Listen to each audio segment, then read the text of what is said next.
Shalom, saya akan membahas mengenai kejatuhan. Kejatuhan atau manusia jatuh menjauh dari Tuhan atau manusia jatuh ke dalam dosa. Itu terjadi bukan karena kecelakaan atau ketidaksengajaan, melainkan karena manusia sendiri yang memilihnya.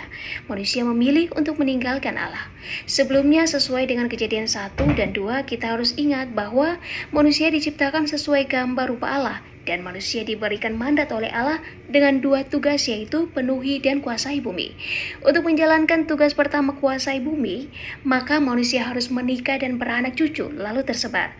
Tugas yang kedua, berkuasa atas ciptaan. Allah memanggil Adam untuk memberikan nama kepada binatang-binatang dan kepada Hawa.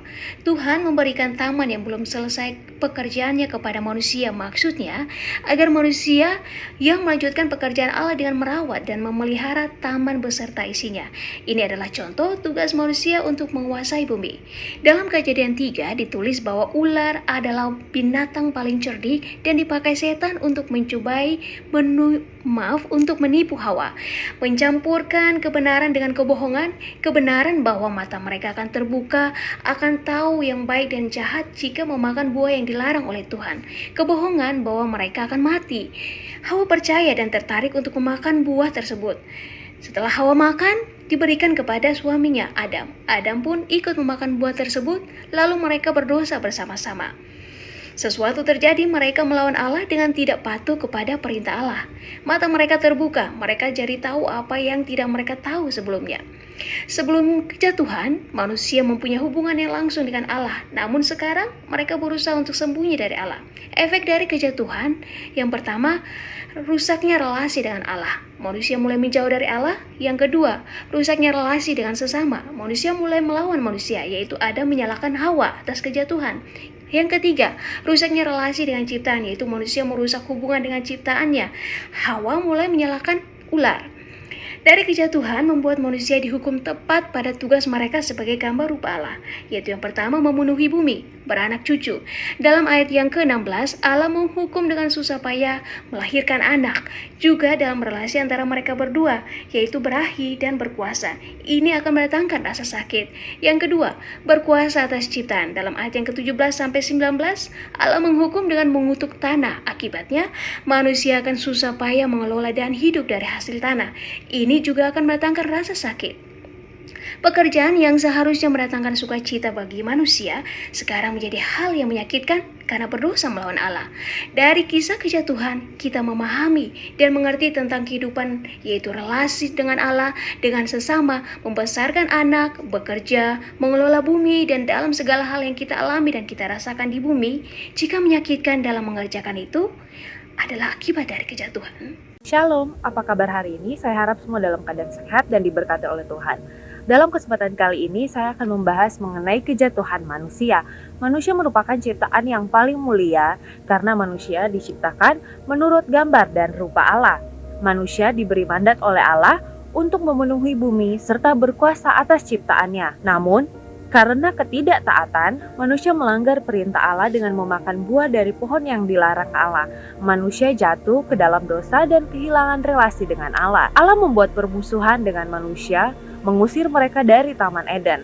Kejatuhan manusia mengubah mereka dan membuat mereka kehilangan banyak hal. Yang pertama, manusia kehilangan relasi dengan Allah. Manusia mulai menjauh dari Allah dan tidak menaati ketetapan yang ditetapkan oleh Allah. Yang kedua, relasi dengan sesama. Manusia saling melawan satu dengan yang lainnya. Yang ketiga, relasi dengan ciptaan. Dalam konteks ini, relasi dengan ciptaan yaitu Hawa dan ular, karena Hawa merasa kesal, Hawa merasa marah karena ular tersebut telah menipunya. Pekerjaan dan aktivitas yang tadinya mendatangkan sukacita bagi manusia sekarang menjadi hal yang menyakitkan karena manusia telah berdosa melawan Allah. Kejatuhan manusia berbicara tentang dosa, di mana yang kita tahu dalam Roma 6 ayat 23, upah dosa ialah maut.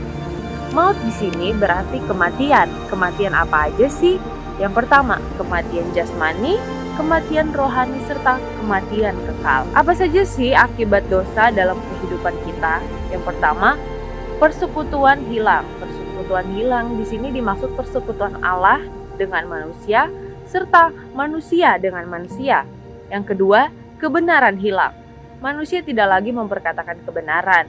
Yang seharusnya ya, jika ya, tidak jika tidak. Selanjutnya, kedamaian hilang.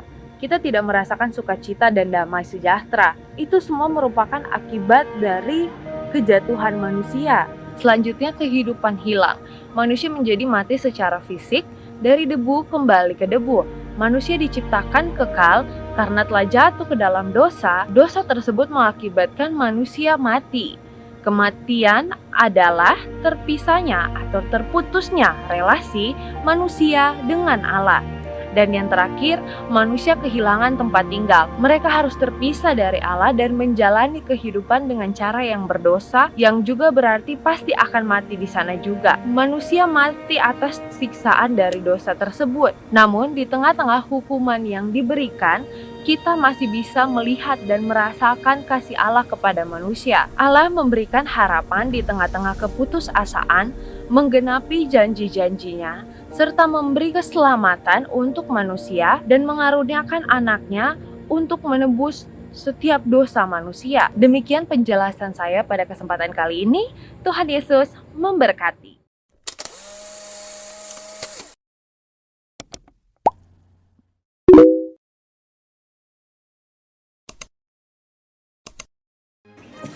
Shalom semuanya, pada hari ini saya akan menjelaskan tentang kejatuhan manusia dalam dosa.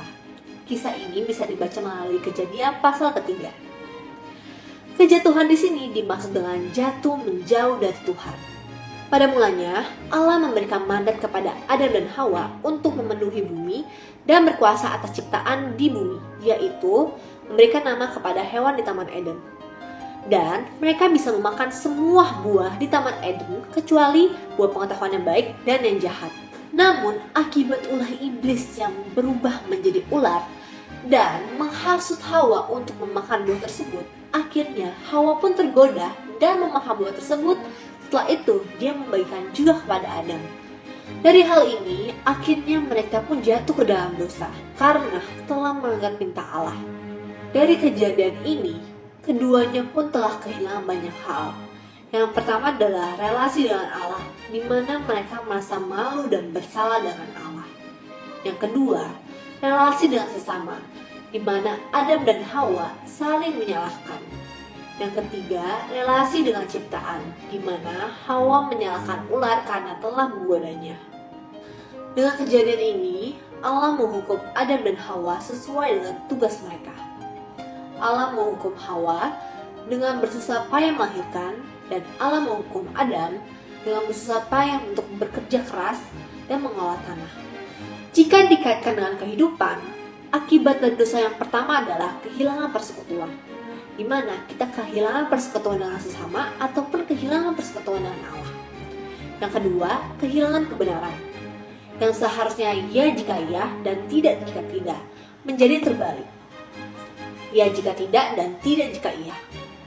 Yang ketiga adalah kehilangan kedamaian dalam bentuk ketidakdamaian keluarga seperti KDRT ataupun kesusahan dalam melahirkan, dan ketidakdamaian dalam alam, yaitu susah bercocok tanam karena tanah telah terkutuk. Yang keempat, kehilangan kehidupan, di mana manusia mati secara fisik dan tidak lagi hidup kekal. Dan yang kelima, kehilangan tempat tinggal, di mana Allah telah mengusir manusia dari Taman Eden. Dari kisah kejadian ini, kita belajar jika kita tidak boleh tergoda dan jatuh ke dalam dosa. Karena jika kita sudah tergoda dan jatuh dalam dosa, maka kita akan menerima konsekuensi yang berat dari Allah. Oleh sebab itu, kita semua harus belajar hidup kudus dan taat kepada Allah. Demikian kisah yang telah saya jelaskan pada hari ini, semoga menjadi berkat dari kalian semua. God bless you.